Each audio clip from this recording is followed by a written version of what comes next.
It's pretty wild to think that a simple fall when you were a kid could end up casting a very long shadow, leading to a huge problem decades down the line. Today, we're going to look at exactly that and the really clever surgery that can fix it. Seriously, just think about that for a second. What if a bone you broke as a kid, one you thought healed up just fine, was actually slowly twisting your arm out of shape? It sounds like something you'd see on TV, right? But for some people, this is a very real, very slow burn problem. And here is what that looks like in the long run. This X-ray shows a condition called traumatic cubitus valgus. See that outward bend in the elbow? That all started with a fracture, usually one that didn't heal in perfect alignment. And what might have been a tiny, unnoticeable angle at first, well, over the years, it turns into a really big deal. Okay, so let's get into the problem here, because it's not just about the bone. The crooked bone is really only half the story. The real issue is kind of like a 1-2 punch. It involves the bone shape and a super important nerve that runs right through there. So you've got two things going on. First, there's the cubitus valgus. That's the medical term for the crooked elbow. But that crooked bone then creates a second, and honestly, a much worse problem, something called tardy ulnar nerve palsy. This happens because that weird angle puts constant long-term strain on the ulnar nerve. You know the ulnar nerve, right? It's your funny bone. That spot you hit and get that weird zing all the way down your arm? Well, this is anything but funny. Tardy ulnar nerve palsy is serious.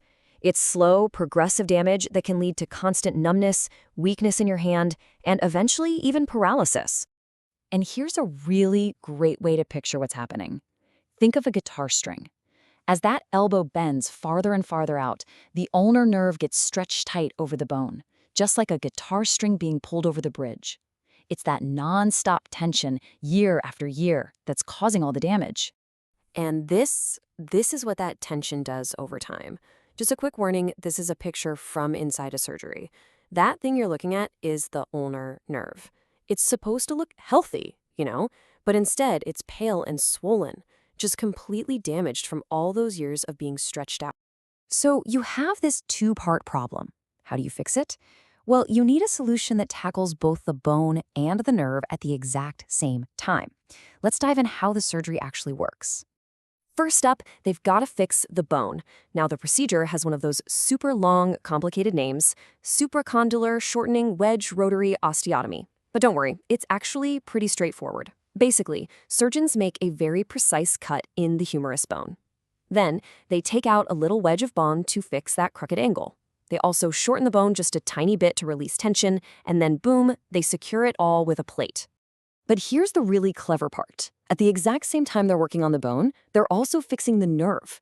They do something called an in situ tension release. What that means is they gently free up the nerve, make the little channel it sits in a bit deeper, and then put it back. This gives the nerve some much-needed slack so it can finally start to heal. It's a brilliant 2-for-1 solution.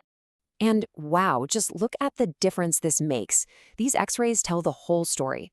On the left, you can see that really severe angle before the surgery, and on the right, after the procedure, the arm is so much straighter. The alignment is basically back to normal. It's a night and day difference. Okay, so the X-rays look amazing, right? But the real question is, does it actually work? How do patients feel afterward? Let's check out the numbers from the study, because this is where the story of recovery really comes to life. First things first, the angle. They absolutely nailed that. The average bend was almost 25 degrees before, and they brought it down to just 12 degrees. That's a massive structural fix for every single patient. And getting the bone straight has a direct payoff for function. Check out grip strength. This is so important for, just living your life. It went up by 33%. That's a huge deal for doing everyday things. They also got more movement back. The average range of motion in the elbow went way up. So not only are they stronger, they're also more flexible. And the nerve? This is probably my favorite part. The feeling in their hand, it improved by 50%. That's a huge sign that the nerve is actually healing and that awful numbness is finally going away. So what does all this add up to for the patient's actual life? Well, there's a thing called the DASH score, which measures how much a disability affects you. Lower is better.